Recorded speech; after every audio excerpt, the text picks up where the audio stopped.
We're very fortunate to have two of the distinguished retired nursing faculty with us today, Neville and Lois. And, you probably read the little blurb. I don't want to go through it all, but it struck me when I started doing this healthy aging seminar series, right? We have one of these every year. Actually, the first one we did, it was a nurse too, Sarah Kate was that first one. That it would be very interesting to hear how, two people who've studied aging all their life and have really done absolutely seminal work in the field are putting their money where their mouth is. How are they bringing, all this theory into practice as they age themselves? And so this is going to take the form of a conversation. It's being video recorded and will hopefully be on our website. So people who don't attend today, you can tell them all it was wonderful, go to the ASCA website for the opportunity to get a hold of it. And I'm going to get the conversation going. So I've got a series of questions I'm going to ask. After we finish those questions, we'll open it up and you can ask questions too. So the first question is, so you've each committed your professional lives to aging and gerontology. So just tell us a little about those early experiences and the journeys that you've taken. Well, hello everybody. Of course, I'm marveling at the fact that nobody here looks old. Some people are actually really quite young. but thank you so much for coming, and many of you are long-time friends. So, well, let me just say a little bit about how I came to do this kind of work. It's actually really surprising to me, and this was probably your experience as well, Lois. I had no geriatric content in my baccalaureate nursing curriculum. I had a whole course. You did, of course. Yes. On what? On geriatric nursing. Wow. And we had clinical experience in a nursing home, and I did my senior research project there, trying to see whether social interaction in a nice environment increased the amount of oral intake by these residents. And it did. Wow. So that was cool. But we were lucky. Nobody else had it. Very, certainly in the 60s, even well into the 70s, it would have been very progressive to be actually getting content in the older person. It would just be assumed that whatever you were learning by way of what we then usually refer to as medical and surgical nursing, as people got older, they were just patterns of what they had been before. So I had very little introduction as a nursing student, or even in my first jobs, although certainly I was taking care of all the people. I really started to think more seriously about it when I started my PhD work. I became interested in the perceptions of older women and how they thought about their aging, both in the context of time, their own self-concept and experience, and their quality of life and satisfaction with life. So that was my introduction. And when I graduated in 1982, having essentially been self-taught about aging, I was recruited by Claire Fagan to come here and help develop a gerontology nursing program, having never actually been trained as one, which is a little daring in its own way. So I started here. I worked very closely with a number of other colleagues, Maddie Nezzi, Joan Linow, et cetera, in creating a gerontology nurse practitioner program, which we eventually recruited Lois to be part of. I developed the coursework for our undergraduate students in aging, which was the first time we had a discrete and distinct program of study for our undergraduate students that was required. That was developed in the later 80s, and I eventually became the director of a center for the study of aging here in the school. Maybe rather than linger, I want Lois to also share in this. Very early in our careers, in 1984, when we were both assistant professors, we embarked on a shared research agenda. very, very germane to aging, to independence in aging, and to quality of life. And we were reflecting yesterday the degree to which our embrace of that then now feels like a recognition, perhaps intuitive, or I don't know how conscious it was, that we wanted a different old age than we saw for many of the people around us. And I think that had a great deal to do with shaping the work that we ultimately did. So I think I'll stop there about my early experiences and consciousness of aging. And Lois, when you get to it, you can pick up on the research piece. You didn't mention it, but I know you also had positive experiences with old people in your family growing up. I had very positive experiences with my grandparents, which I think is sort of one of those favorite stories that people in gerontology like to tell. I really liked my grandmother, I really had a good experience. Although I'm sure there are people in gerontology who actually detested their grandparents, or even their own parents, and somehow wanted to make up for it in some way or another. I didn't have that experience. Both my parents and my grandparents lived to be very old, in their 90s, and my experiences around all that, with minor exceptions like their stubbornness, were very positive. I grew up in the country, so my grandparents were all living nearby, so I was interacting with them a lot, and my great-grandparents as well. So I had very positive experiences with them growing up. I don't know that I chose geriatrics right away when I was in nursing, but I was impressed by this course that we had, which I learned many years later was almost unheard of in nursing education at the time. And I loved being able to do this research project, which we did as a small group, but it helped hook me on the idea that you could develop new knowledge by doing clinical research, which was really exciting. But my first work was in public health nursing in Washington, D.C., and probably a third of my caseload of patients and families that I visited were older people. Many of them were folks who had migrated from the South during World War II and had government jobs or other work.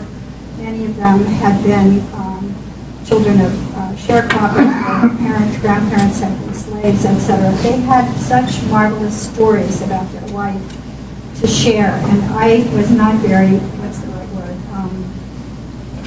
efficient in making my home visits. If I'd been in a for-profit company, they would have fired me, I'm sure, because I had to listen to these stories, and I loved hearing and seeing how much resilience many of these old people had, even though they were now having trouble with walking or some other kind of health problem. So that helped cement for me my interest in aging. My master's degree is in psychiatric mental health nursing, but as I started to teach students and to do work, primarily at St. Elizabeth's Hospital, which at the time was the national mental hospital in the country, they had a whole building of 500 patients that were all elderly. It was called the geriatric building. And that meant even if you were a long-term person in the hospital, once you turned 55, they moved you there.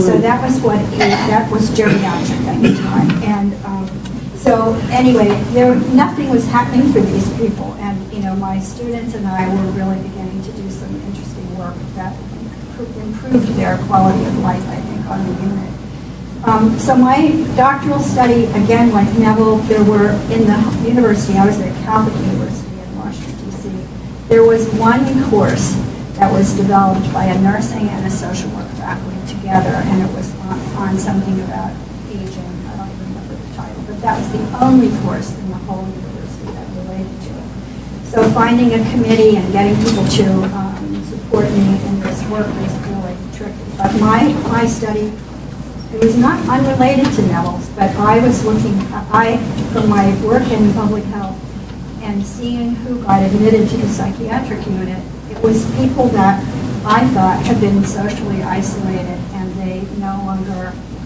had daily interaction with people to keep up to date with what was going on, et cetera. And they all were called, they were diagnosed with organic brain syndrome, which was the Bushel-Basket diagnosis of the 1960s. And those people didn't get any help because it was thought to be, uncorrectable, et cetera. And later I was quite clear that many of them suffered from depression depression, and that could have been treated and they could have gone home. So I was curious about how, knowing that being tied into a social network and having regular social interaction and social support was really important to people's physical health and their mental health. And I studied older people living in public housing for the elderly in Washington. I interviewed 90 people across the whole city to find out about their social networks and their social interaction and what seemed to protect them in maintaining that kind of system, even though they may have had many physical problems. So again, I think there are some similarities in terms of the interest that we have that brought us together. My work at Georgetown, I started a geriatric master's program there, and then was able to help develop one of the first teaching nursing homes in the country that was sponsored by the Robert Wood Johnson Foundation. So I was the only doctor with prepared director of nursing in a nursing home in the whole United States, because nobody ever wanted to work in nursing homes. It was not a good place to be. But in that setting, we really tried to emphasize helping people maintain as much self-care as they could, because that was good for their mental health as well as their physical health, and focus on social kinds of things and helping people get, actually many of them could be discharged. We actually were doing early discharge at that time. Then I got recruited up here because people knew me from being one of the teaching nursing home programs, and Penn was the national support for the teaching nursing home program, and that's how I got to meet this one. Anyway, our program of research we thought was kind of cool, because when we met each other, we both were assistant professors. We knew we had to do research to get tenure. I was just finishing this cool study on Sundance syndrome, which some of you may have heard about, but I did it in that nursing home that I was working in. But neither of us had much of a portfolio, to tell you the truth, and we were like really anxious. So we're like, maybe we should team up on something, because how are we going to get this done, etc. So we started thinking, and should we tell the Doris story or not? It's long. I'll try to be brief with it. We had a colleague, Doris Schwartz, who was a retired nurse living at Folkways, and she actually was one of the great pioneers in geriatric nursing. I'm sitting in my office, phone rings, it's Doris. Doris says, I need you and Lois to do something. I said, I sort of like thinking, oh, what does Doris want? And she said, you two have to do something about physical restraint. And I burst out laughing, because I thought, this is a practice that's commonly employed with elderly people. There's nothing we can do about it, and it's assumed to be a standard of practice. Anyway, long story short, with much cajoling from Doris and then some examination on our part of the literature, we realized that there was no scientific reason for restraining people in hospitals and nursing homes. At the point that we began our work, probably half of all nursing home residents were restrained. So if I can just say, by restrained, you mean they were strapped? Yes, bodily restraint, with belts, vest restraints, arm ties, etc., even straitjackets in psychiatric care. So we quickly discovered this was routine, it was common, and there was no scientific evidence for doing it. The rationale was that people will fall, people will disrupt their treatment or get into trouble based on their peculiar behaviors, that sort of thing. So I think it was daring at the time. I mean, I don't think we can even get funded to do this kind of work anymore. We did some pilot studies, we did some research of the literature, and we ultimately proposed a clinical trial to the National Institute on Aging to reduce restraints in nursing homes, which we did with 2 different experimental groups and a control group. A couple things I would just say about that experience. I think it's germane to everything we're talking about. We probably could not have ever done that with the support of people like Vince Christofalo. Many of you may remember Vince. Vince was a basic scientist, a very famous basic scientist, who was the director of the Center for Aging when it first began. Lois and I were assistant professors. Vince, who had not a clue really what we were doing, took our draft NIH proposal to the beach, read it, gave us excellent feedback. We also had some close ties to some other very fine physicians in the field, among them Frank Williams at the MIA. In any event, the trial was funded. It still remains, to my knowledge, the only clinical trial that was ever done, demonstrating that you could untie people and they wouldn't fall, I mean, there are things you had to do, but you could safely untie them without jeopardizing their physical health for sure. I think the restraints certainly were jeopardizing their psychological health. So it was a great ride. It was something that we... Without more staff, that would be... Yes, it was critically important to demonstrate that this was a not only scientifically valid, humane, ethical, et cetera, but you could do it without increasing staff, which was the big fear of the nursing home industry. So we got a lot of mileage out of that. We wrote a lot of papers. We mentored a lot of doctoral students. And we both went on to do slightly different other things with our research careers. But there was something, as I look back on it, that was so compelling about that work when we were much younger that I know now I carry around with me as my own idea of how people should be treated as they get older. So it was a lot of fun. That's probably enough to We used to say sometimes in meetings when we'd be presenting that we were doing this for a selfish reason because we wanted care to be better when we were old. And the problem is it's still not totally better. So we're hoping not to have to use it, but anyway. So if I can just, turn your attention to you personally as you've aged, what have you observed, what challenging experiences have you had, how have you handled them, what can we learn from them? So one of the things I just read recently is in people in their 70s, only 47% of them think of themselves as old. So one of the things we're discovering in this day and age is that the old 70 is the new, the old 50 is the new 70, et cetera. People are feeling much younger and acting much younger and continuing to do a lot of things that in the old days people resigned themselves to. Lots of things, I think. Number one, I think we do have a little bit healthier group of people and more access to health care, et cetera. But there's this huge baby boom group that's moving forward that's totally resisting, aging, don't you think?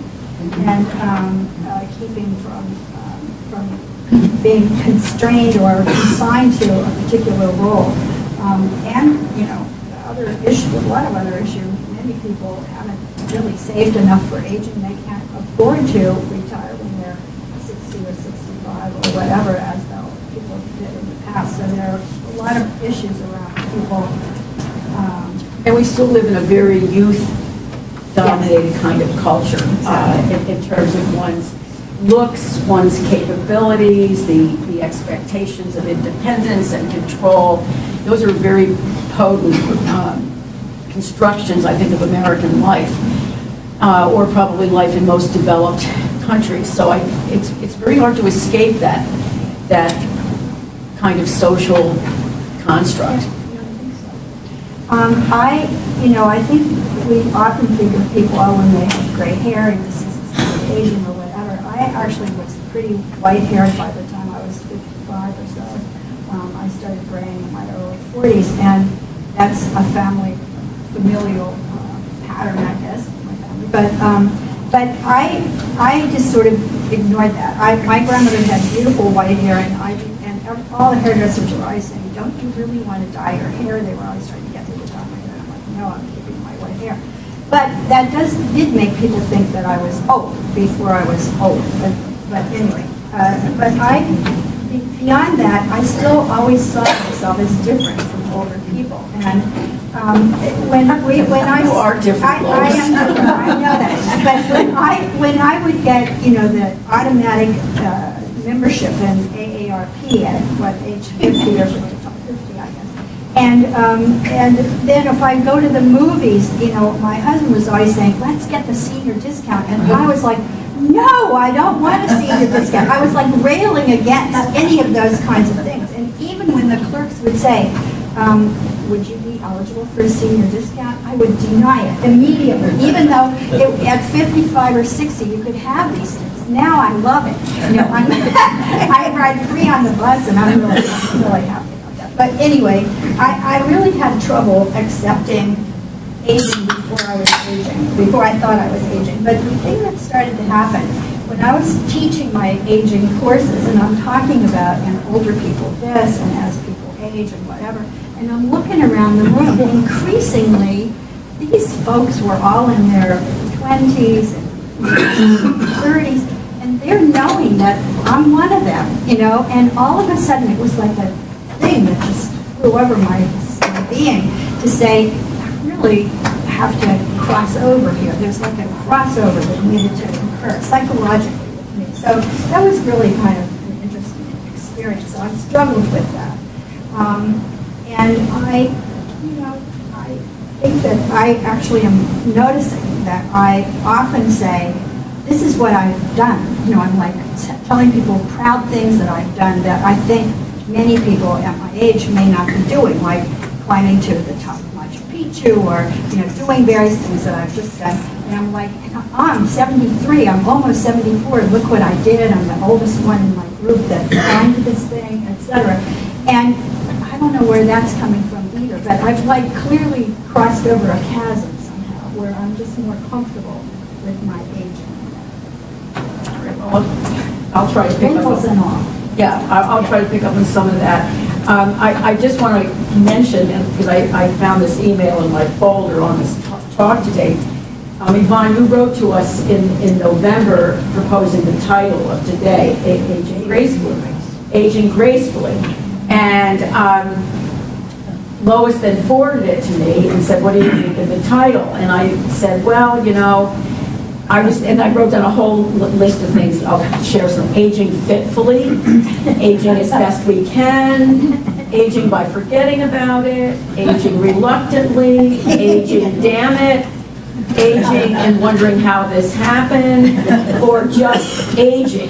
So I agree with Lois. I think that there's kind of a crossover in your mind, but I also think that it's very, very gradual. I think it's there. I mean, I think we all do a lot of self-referencing and comparison. I and maybe many of you have now crossed over the 50th high school reunion, the 50th college reunion, and I immediately set myself up as comparison. Is she fatter or thinner? Does he look older? Why did we choose that first?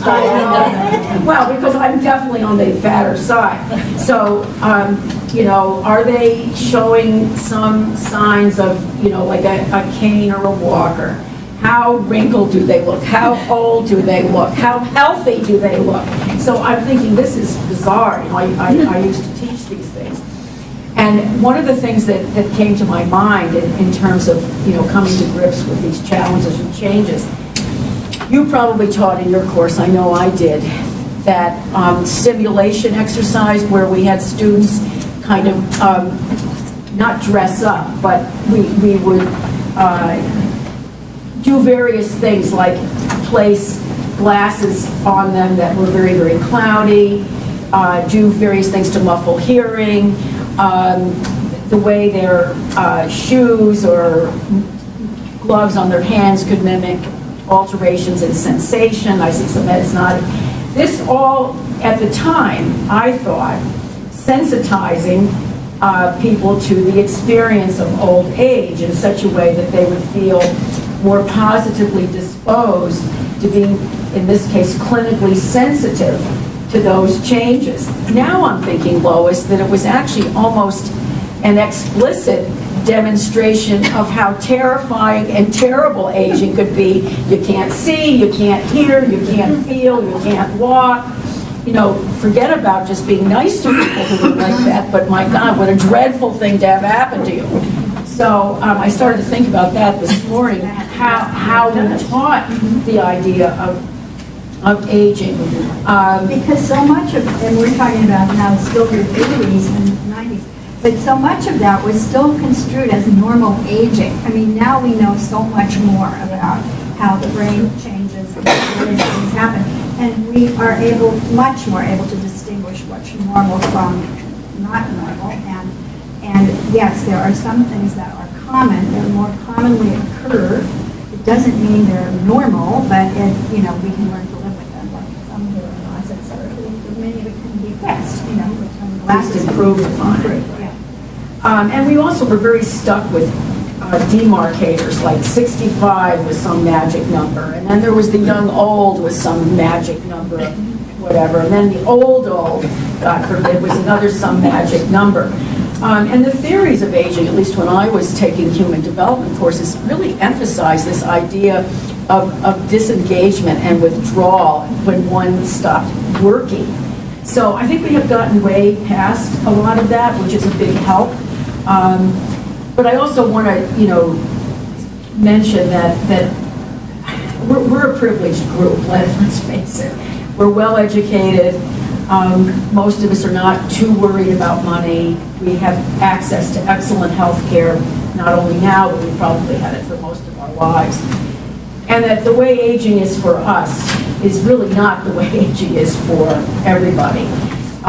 Poverty is a major factor in people's health and their decline and their well-being. And we have a very, very large number of poor elderly people in our country, and especially women. And even in West Philadelphia, I'm very involved in some volunteer work there, serving an elderly community. There's a huge percentage of elderly people living at the poverty level. They don't actually look like you or me, and they don't really have access to some of the things we do. So, in some ways, I really want to note that aging gracefully, we're going to get to talking about what that means too, but it is a privilege, and we're privileged here, so I want to comment on that. Can I ask you a question? Yes. About aging well and aging unwell? Yes. Because from your experience, I would guess that's those are two different sort of mechanisms, and the issue of resilience that Lois brought up early on to move you from one to the other. So I could imagine that if you're healthy in aging, you can climb Machu Picchu. But if you're not healthy, for whatever reason, with a chronic illness, you're not dying, but you're not quite healthy, that must have a major impact on this question of aging well. Yeah, we probably will talk a little bit more about that in a few minutes, but let me just try to quickly answer the aging well, aging unwell. Genetics is a big, powerful influencer here, so I don't want to take that away, and so is access to health care, early surveillance, early intervention, the list goes on and on. But and I know, even people in their 60s and 70s that for a variety of reasons have been afflicted with very serious illnesses. Some of them, of a terminal nature, let's say cancer, for example, perhaps some types of cancer, or diabetes, or chronic obstructive pulmonary disease, or renal disease, or Parkinson's disease, or an early MI leading to heart failure. And I think one of the things I was going to say at some point was, at the same time that we can be like cheerleaders for healthy aging and well, we do need to keep in mind that the inevitable is the inevitable. One will cross into some of these areas at some time. And the shape of how one deals with that experience is going to have a great deal to do with the choices one makes about where to live, the kinds of trips one can take, the activities one is going to choose to do. I mean, I certainly think, having been in the geriatrics field for so many years, it's amazing what can be done to support people to the highest degree of function possible, even in terms of recovery. I mean, I've seen some older people recover that I never thought would recover. I'm thinking of one gentleman in Folkways in his 80s, went on a long life dream trip somewhere in Central America. He and his wife were hiking and bird watching. He fell off a cliff. A very severely neurologically damaged, was airlifted to the University of Pennsylvania, spent many ups and downs in his course. No one expected him to survive. After a year of hospitalization and rehab, except that he does use a walker some of the time, he's up and about at folkways and fully functioning. So there's just quite a wide range. I'm not going to take away what also was going for him, his personal will, his access to the best medical care possible, and a very devoted wife and family. All of it came together, and he survived. Not everyone could survive that. I don't know whether I could survive it. So I think in that sense, we don't even know all the answers in that well, unwell category. But there's certainly going to be some strikes that can go against you by way of unforeseen illness. And the other thing that I think you're meaning by the living well is in the eye of the beholder. Mm-hmm. So it has to do with how satisfied you are with your life, given what you've been dealt and what you're working with. And there's a lot of things that can impact that. You know, having a spouse or a close family network that is available and their close friends, a lot of social engagement and that kind of thing, and sort of a lifelong sense of a can-do attitude versus the opposite, etc. All of those things make an important difference in how well people perceive they are aging, even if they now have to use a walking frame, or if they have trouble hearing, or whatever those things are. They still often have very high satisfaction with life, and life is still worth living for them because there are goals that they're meeting on a daily basis, and that feels good. I think over time we do change what our goals are, especially as we see some declines in energy and other kinds of things like that, and that also contributes to what we're talking about. You mentioned the caregivers. I'll share with you, some of you may know this. I actually made a decision to retire from my full-time job in Canada at a fairly young age. I was in my early 60s. And the reason I made that decision was because my partner had been diagnosed with ovarian cancer, and although she was in remission and was doing fairly well, we wanted to have some time together to travel and so forth. Anyway, the story, not long after I retired, she did have an exacerbation of her illness, and she did in fact die. So that is probably one of the biggest events in one's aging process, is to deal with that kind of a death. And in my case, at a time when this whole wonderful world of retirement was just opening up. So, obviously, I don't share the story with you for you to feel sorry for me.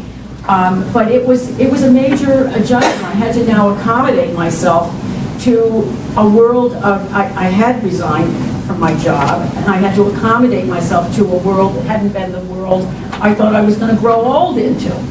Now, I had some lucky things. I continued to work, and I still, to this day, work part-time in the School of Nursing. Deans have always been very gracious and kept me around with various projects. So I even still have a most precious little office to go to. So, in fact, Yvonne was going to share my office when she retired, and I agreed to it. But she graciously didn't think she should share it with me, and I think we found another accommodation. I went back to the School of Medicine. I said, remember me? I was still a professor. I was happy. I would have happily shared my office. But if there really is a big challenge, I think, for academics thinking about the transition to retirement, it's our relationship to this university. This is the only place I ever worked post-PhD. So I've been here 35 years. Some of you have been here longer than that. My closest friends and relationships are Penn people.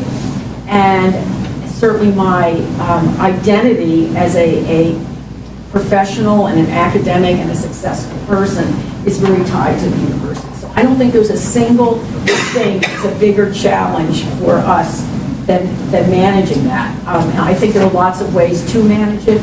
There are there are innumerable ways to continue working part-time or doing research for many, and I think that's true for many people in this room, but not necessarily all. So filling in that void, in my case, I didn't have to fill in the head void too much, but then what's the construct of the rest of your life going to look like? I filled it with a lot of different things at this point, which we may get to in a moment. I know one of the things, maybe you should let Lois respond. Are we on the challenge question? We're still on the challenge, because the big challenge. We should, I think we're on number 4. I think what we really would like to hear from you now is, from your experience as gerontologist, your experience in aging, what tips could you give us for a healthy later life? And then I'm going to ask the questions for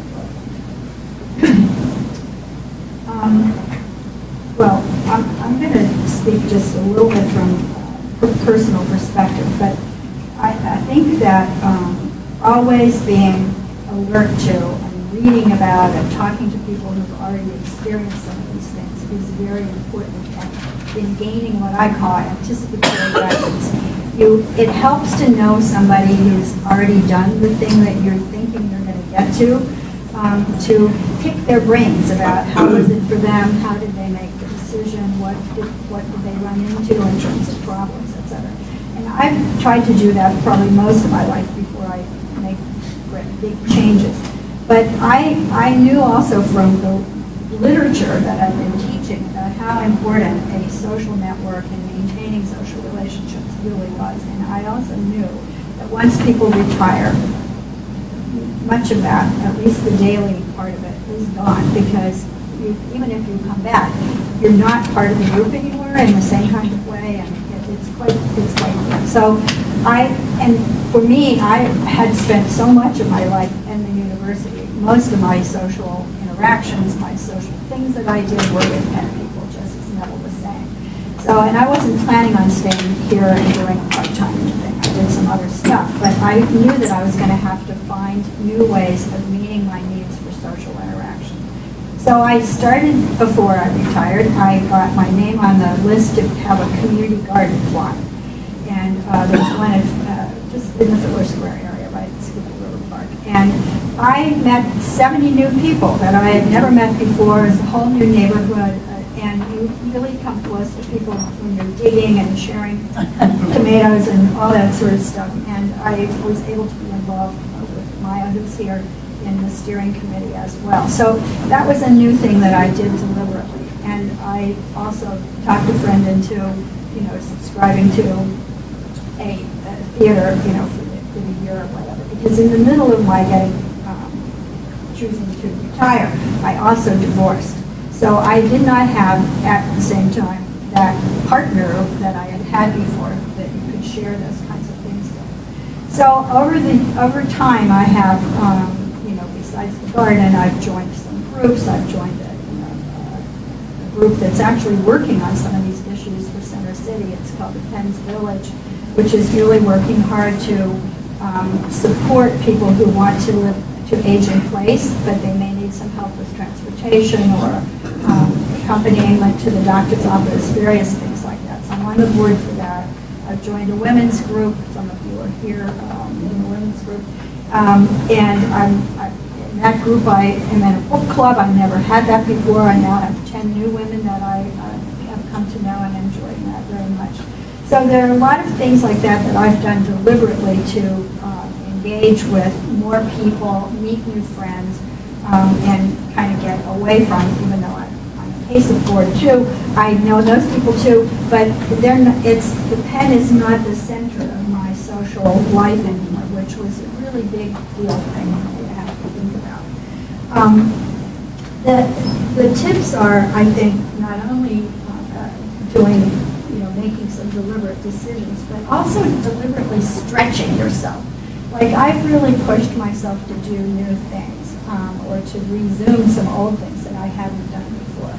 And both mentally, I've taken on some new roles and stuff, but I started playing the piano again, which I haven't had time to play played for 100 years. I'm really disappointed because my fingers don't do what, and I can't see as well and whatever.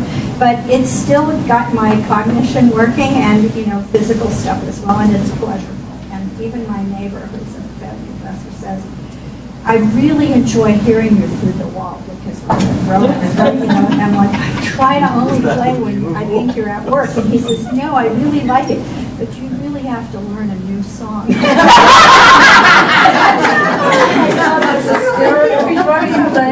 Well, I don't want to tell you that, but anyway. And so, but physically, I really thought I was very active here at Penn because I, for a long time, had an office across the campus and one here, so I was constantly running back and forth. I always use the stairs, blah, blah, blah. But I wasn't very fit, and my doctor was telling me that the scan of my bones was showing that I was on the verge, and now have osteoporosis. And I'm like, no, I don't want a broken hip. I don't want any of those things. But they wanted me to take daily injections of something, and I'm like, so I'm not a graceful person at age. I said no, I'm not doing it. So what are my options? So anyway, more exercise was an option. And so I have like a regimen all week long. I do Pilates, I do Tai Chi for my balance because I was falling and making mess of stuff. And I do water aerobics twice a week. Now I'm doing this thing called Shock, which is, everybody else is like 20 and I'm like in there, but I'm doing this stuff. And learning to, get better. And I actually am more physically fit, I would say, now than I was 15 years ago. And that's a cool thing to know that you can do that for yourself. I think that the notion of keeping some involvement, if it's important to you, some involvement in professional work, either as Neville is doing here or whatever, maybe a visiting professorship, maybe staying as an editor of a journal or something. You probably are continue to be authoring papers with your advisees and your doctoral students for a few years anyways. But all those things, I think, keep your mind going, and it keeps you feeling like you're still able to use part of your professional knowledge, staying engaged in organizations and that kind of thing. But little by little, I'm letting some of those memberships go because I'm not spending as much time doing them, etc. But and the other thing I would say is keeping, for me, it was really important, and it's in the literature as well. You need to have a little openness in your life, a little space, and you can't do that if you right away fill it up with stuff. It's real easy. My life pattern was to be busy, and you're very busy when you're at Penn, it seems to me. But you cannot do the work that you need to do developmentally, and aging has huge, at least 4 new developmental stages that we get to go through. So there's still plenty of work to be done on knowing ourselves and putting our lives together in a new kind of way and figuring out what's next and what legacy do we want to give to our families, to our community, to others. And all of that work is lovely, described in a really nice way by Gene Cohen, if any of you have not read some of his work. But it's all very positive because it really means that even if we had leftover stuff that we never dealt with before, you still can deal with it in late life.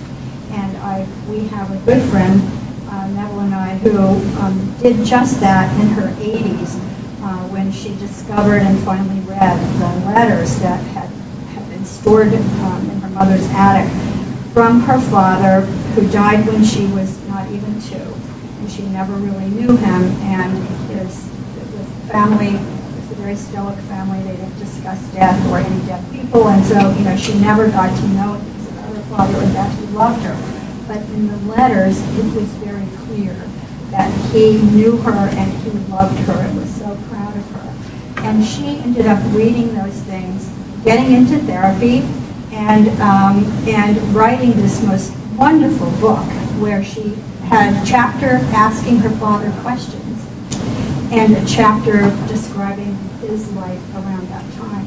And it's a magnificent book and just a wonderful story about how people later in life can still work through stuff and have a really positive outcome. So I just wanted to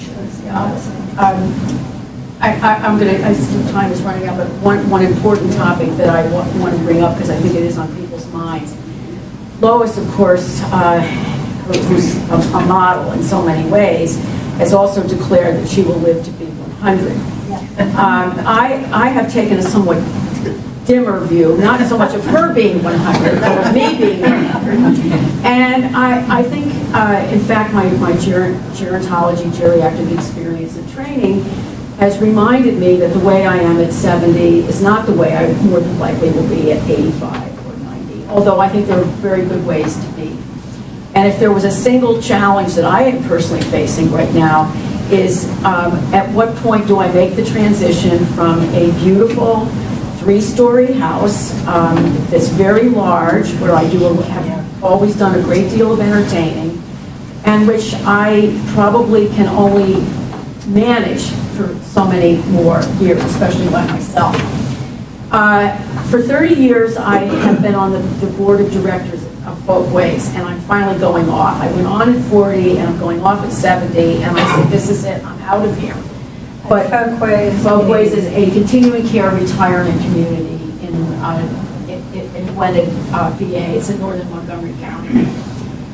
I always assumed from the day I went on that board that I will move to this retirement community.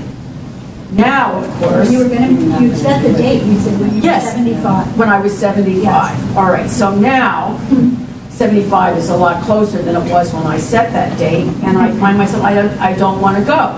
I don't want to leave the city, I don't want to leave my life, whatever. However, I think if there's anything that we all have to reckon with at some point, it is some decline in some way or another of energy, of health, of cognition. We all know people, we all have friends, we have friends who have died, we have friends who are currently sick. I got an email this morning from a friend saying it's been a terrible 2 months, 3 of her friends have died. So I think that's my big struggle, is at what point do I put a safety net underneath of me as a single woman to shore me up when I can't do any in control. That's a big challenge, and I don't have the answer to it yet. I've talked about it with a number of you. So I think there are lots of things in place in the city, like Penn's Village. Many of us have the capability of hiring people to help us. We can certainly move into smaller accommodations that are on one level and have various things built in. So that's probably one of my biggest challenges. As far as advice, I would just say it's just the same old advice you always heard: exercise, diet, moderation in all things, getting enough sleep, having social interaction with people. All of those things play into your favor, and our own privilege plays into our favor. So that's great. So that's it. I'm going to ask a few more questions. We do have this room until 1:30. I know some of you will have to go, but we can stay and talk for longer. Is there anything else anybody would like to say? Yeah. Hi. I had a thought. Do either of you view the fact of your mortality, that you're going to die someday, how does this enter into your thinking about what you're going to do with the rest of your life? Because obviously you had an experience, many of us have had experiences where we've had people close to us die. That's a really good word to use. A lot of people use all those euphemisms that I hate. But, so how does that, the fact that there is going to be an end point, what does that do to your thinking about what you want to do? Because, Neville, you will not be happy out there. Think about it. Well, I would have to lose my personal You will trainer, be George. happier in a two-bedroom apartment like the one I just moved into. Because, Yeah, Lois and I will just, probably have different answers to this. Yes, I actually think about mortality quite a bit. It may be my own particular religious perspective that factors in here.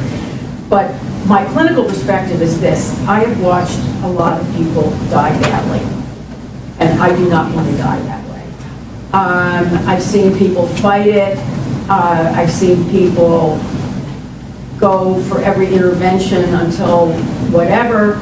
I've seen them, make everybody miserable in the process of their time.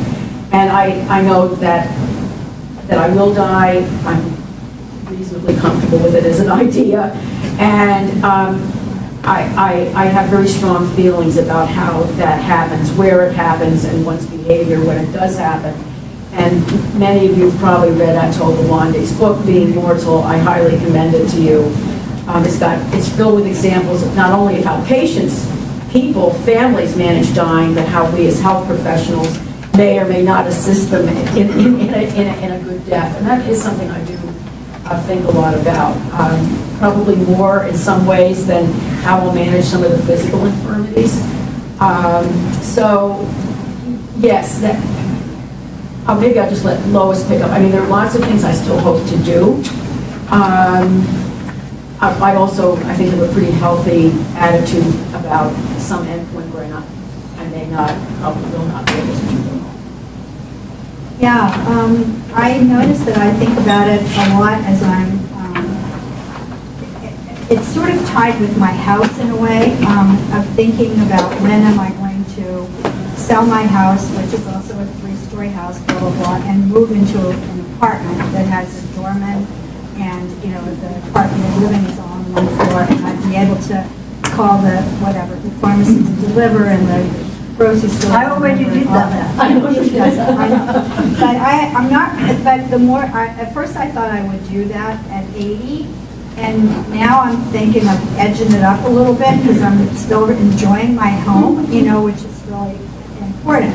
But as I'm cleaning up stuff, I'm thinking about, I don't want to leave the mess that right now I'm in the process of having to undo a home of my aunt who just died a couple weeks ago. And my siblings and I are the ones who are left with figuring out what to do with all of the accumulation that she had. Even though it was organized, it still is a lot of accumulation.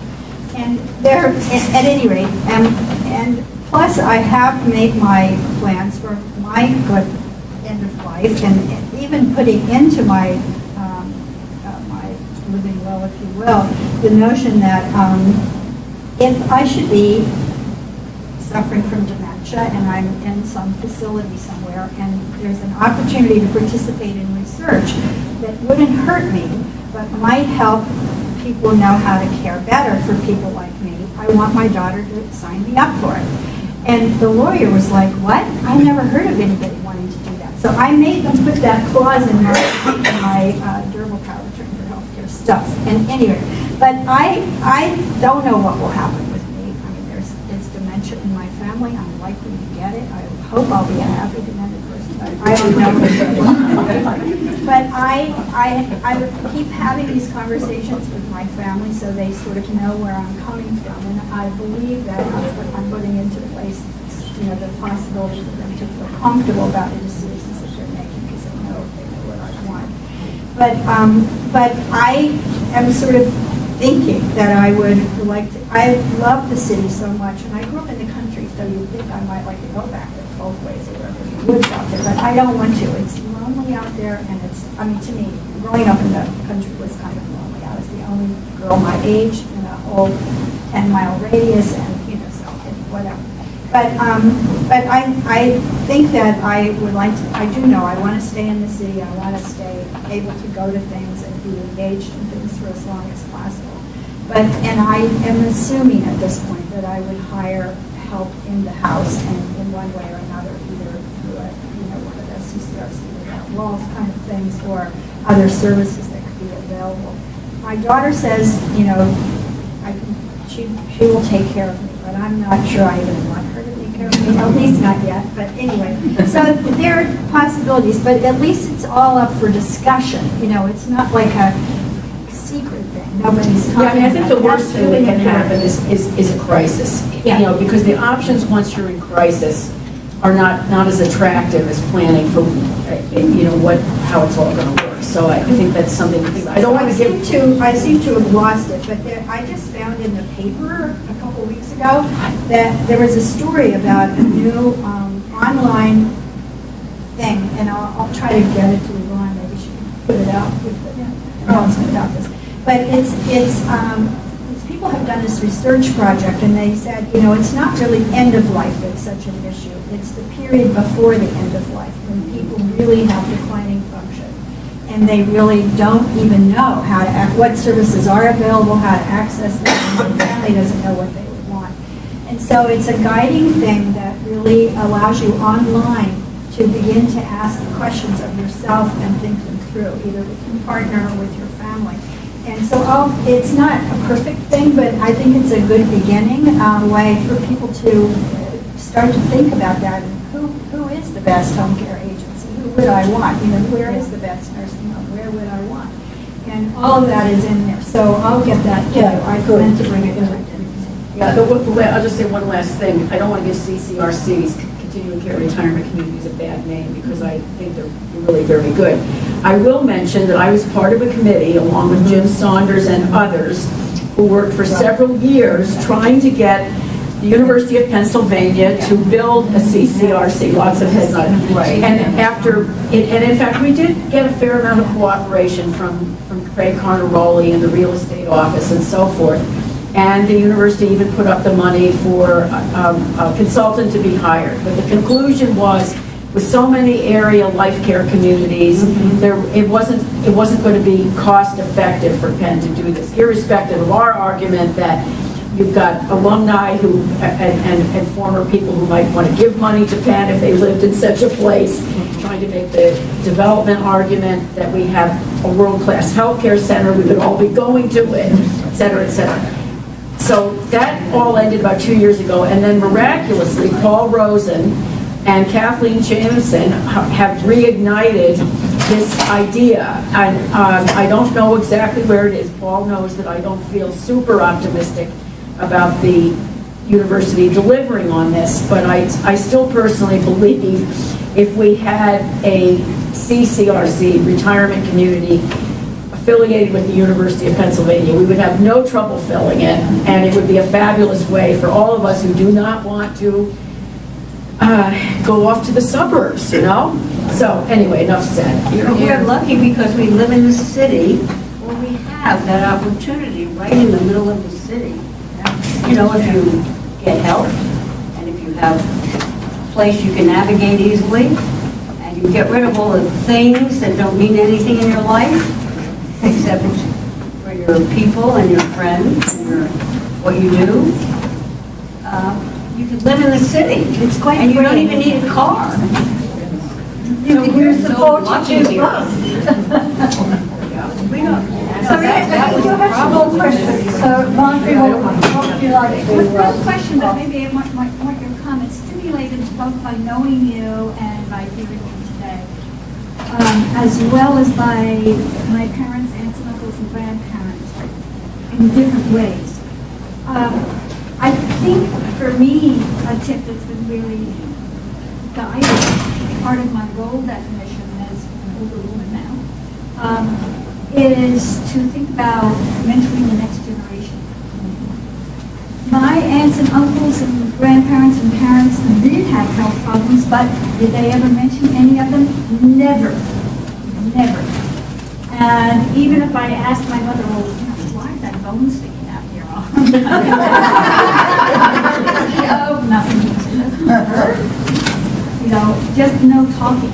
And so for me, there's a couple of things. One is goal to recognition. I came back east for the purpose of having a job here before I retired in order to reestablish networks. My oldest friends, my family are all back here. So that's beautifully well beyond my expectations of how rich that has enriched my life. But the other is very subtle, but I think honest depiction of old age. My siblings have all dyed their hair, and most people I know do, with exceptions. But I, not only do I not want to put dye in my hair, and maybe it sinks into my brain, who knows, but I purposely have not dyed my hair because until I got these wrinkles in bright white hair, I always looked younger than I really am. And so I wanted to make sure the next generation, whether they be students or nieces and nephews or whatever, that they realize I'm aging and getting older kind of thing. So those, I don't give any comments on that. It's helpful.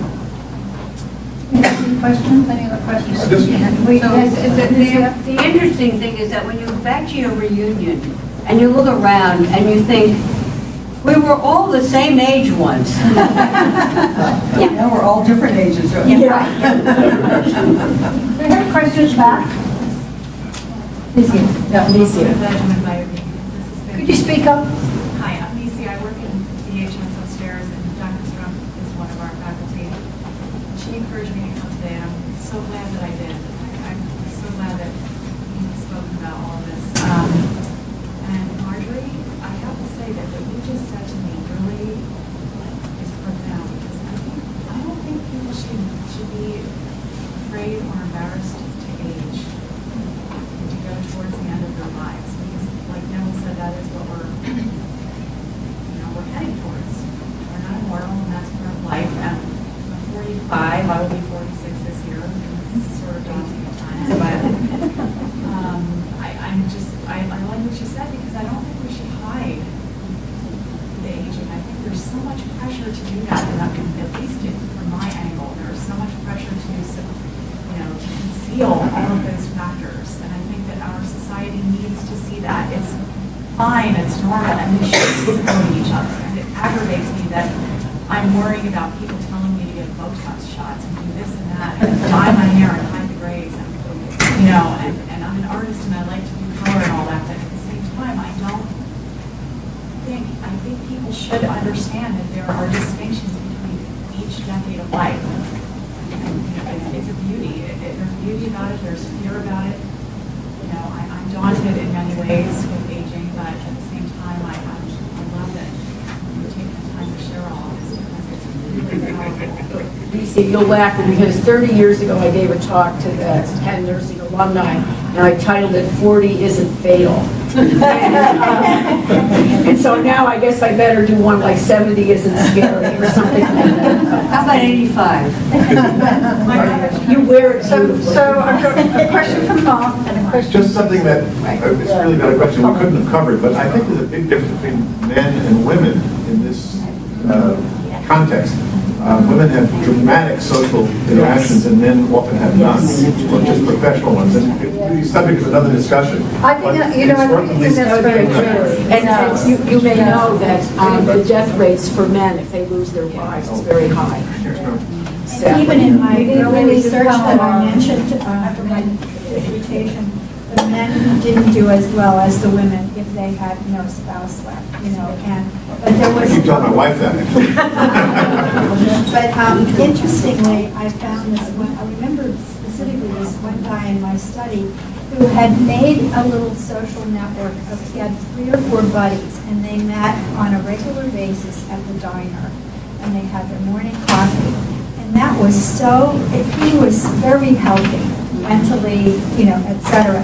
And it was because of that. He had a social support network. And so there are ways to do it, but men typically, their social support or their discussions in the quote-unquote relationships really are tied to work. And when that's not sports. or sports, those 2 things. And many men they can learn the skills, but it's harder for them. I really appreciate your work. I just wanted to ask you to comment on how you think society treats old folks. Do you feel that there is any difficulty in that interaction? I personally have not experienced very much, but I also have the advantages of being articulate, assertive, knowledgeable about negotiating and navigating. I have often observed, and I bet you have too, Lois, when I might be getting on the bus or walking down the street, and I see a frail older person that I feel really is struggling and is probably not being offered too much assistance or too much patience. I mean, we've all been behind somebody in a grocery store. It's like gotta do a certain thing with their cart and counting out the change, and it, you know, and I have to stop myself dead on spot to just say that's a-okay. So I think there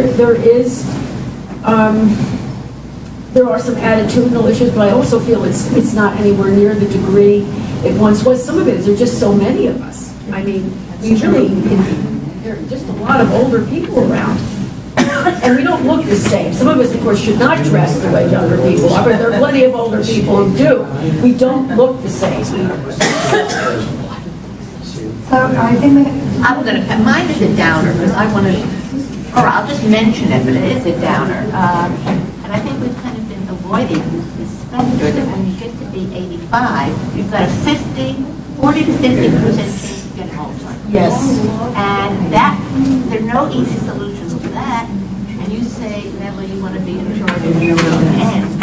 How do you manage to be in charge of a maybe 6-year ailment where you're going downhill all the time? And after a while, not have control, agency over your own behavior. That to me is a great social problem. And I don't, and I think we should be devoting session after session to that problem, because it potentially affects all of us, but it has terrible consequences. I think the dementia and depression issues are huge. I think, you know, along with the elephant of death, there's the elephant of Alzheimer's disease, and you're right, it's a very high number of people who will be afflicted at some point with cognitive loss, maybe not total, but some. If any of you didn't read it, I think it's available online, I'm sure.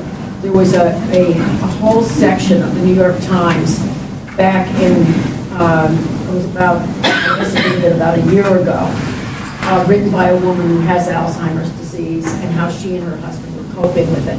It was a very, very profound article. It dealt with some of the things that you're talking about. I think that is one of the sports writers. Yes, Bill Lyon is also writing about it. I think those really, that very fact is a factor in my wrestling with where to situate myself as far as a home base, is that very reality. And I have many intelligent academic friends who at one time or another succumbed to Alzheimer's disease. So it's very real, and it can afflict the smartest of us just as easily as those less able. Very real. And what are the social solutions to it? We haven't really, I don't think. As a society. And you're right to bring it up, John. Do you have a question? Yeah, I just wanted to pick up on what Sue had said, which was, just from my own experience, I think there is a cultural factor in how people react to old age. I noticed that when I'm on a subway in New York, bus in Philadelphia, invariably the Hispanic person or immigrant will get up and over.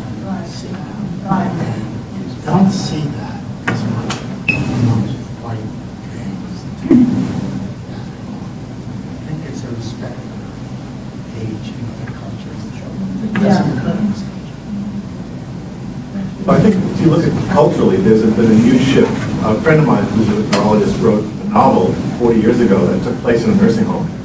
And nobody would publish it because the publishers everybody liked the book, but they couldn't decide whether it was fiction or nonfiction. He held on to it, and 40 years later he made a movie from it, and it's actually just accepted at the Tribeca Film Festival, the last book came.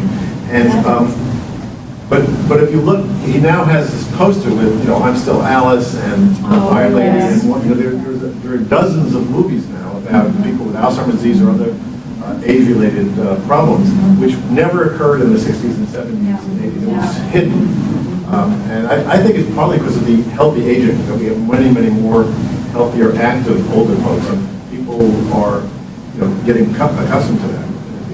As a neurologist, it used to kill me when my last few years, my residents would say, we've this elderly 68-year-old man. I said, wait a minute, let's stop right here. Let's just let go. And I made a joke out of it, and they all kind of got sensitized to it. But that was we're dealing with 30-year-old doctors taking care of 85-year-old people. And there's not always that sensitivity, especially when you're ill, because you look your worst. And you act your worst, and you're just lying on a bed with a stroke or a heart attack or some big problem in the emergency room, and you don't. And I'm always trying to remind them that yesterday this person went out shopping and went and cooked dinner for her husband and was taking care of the house, and now she's a woman looking like something, vegetative almost. I mean, let's just keep that in mind. But it was a constant struggle with the younger generations as to keep that sense of how much of a person everybody is until they lose that ability. And I think the person is still, the person is there. Yeah. And I think that notion of personhood, which is something Lois and I have written a lot about, is really crucial to anyone in the helping professions. So I have a question. You were talking about developmental stages as you age. I would love to either hear where I could read more about that. I think I Yeah, when most of us were in undergraduate school or whatever, learning about human development, it kind of stopped at puberty, as you recall. Nothing else happens after that. But and even Erickson, who really had stretched it out, he had this thing called late life or whatever, old age, where you're supposed to come to grips with what had happened in your life, put it together in kind of wisdom or whatever. But that really spanned, if you looked at the chronology, it spanned about a 40-year period for today's old people. Well, that's there were 4 developmental stages between birth and puberty, or 5 or something, and then you had 1 for that 40-year period, which is really interesting. So maybe starting in the 60s and 70s, there were some developmental people who really started working a little bit more on what happens in late life. A lot of stuff around retirement and some of the research indicating that if people, if it was a sudden kind of thing, people had heart attacks and died very quickly after retirement because they hadn't taken into account. Lyndon Johnson. Exactly, yeah. So anyway, but this guy that I'm talking about, his name is Gene Cohen, Cohen. And G-E-N-E. G-E-N-E, Eugene, I suppose, but I think it's Gene. And I thought I wrote that down too. Oh, yeah, his name, the book, I think this is the last book that he wrote, is deceased now. But he was a deputy director for the National Institute on Aging when it was very young, and he was a psychiatrist. I think he was on the George Washington faculty. But anyway, he wrote a couple of books that I have, and I really still read them because they have profound things in them, and it's written it somewhat for the lay public, so that it's got stories about people in it to illustrate these points. But this one is called The Mature Mind, and it's a 2005. It's pretty recent. I mean, whatever, it's 12 years old. The Mature Mind, and he talks about the phases, midlife reevaluation, which people start actually in their 30s, but it kind of goes up to 65, where they're trying to, maybe somebody died in their lives, and it makes them realize, hey, I'm not going to be here forever, I got to think, who am I, and all that sort of stuff. But it often leads to discovery of, what they really like to be doing instead of what they set out doing and stuff like that. And it sort of sets a stage for developing a little bit of wisdom, like they say. The second stage, liberation, age sort of 58 to 73, so some of us might still be in that, but I guess you've been liberating yourself for quite a while. That's true. This is my adolescence. But anyway, time to experiment after retirement, sort of, thinking, oh, what else did I always want to do and I didn't do yet, and all those kinds of things. The summing up phase is kind of late 60s. little bit longer, but it's, that people do, whether they want to or set out to do it deliberately or not, we all do life review.